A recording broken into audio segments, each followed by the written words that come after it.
Hey, so we tell students all the time, set a goal, set some goals. But here's the thing, goals often feel huge, too big, unachievable. And they're so far up the mountain that we can't even figure out how to get there.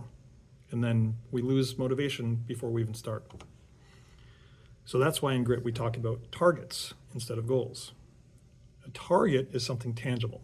It's something that you can measure and hit over and over and over again. And each target that we hit builds momentum. And that compounds, that momentum compounds. And when you stack those small wins, the impossible starts to feel possible. That is the science of scaling. Big change doesn't start with those big moves. It is all those small intentional steps to build trust in yourself. And that is what builds leaders. So here's the deal. All progress starts by telling the truth.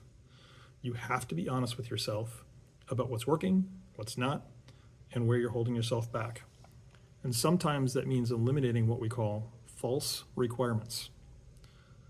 These are all the unnecessary rules, right? The expectations, the noise that make things harder than when they need to be.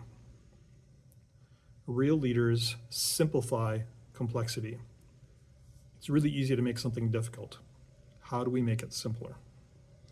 They remove all the clutter so that we can focus on what actually matters. And that's what we do in GRiT. That's what we build in GRiT. Those habits, those targets that move students from talk to traction.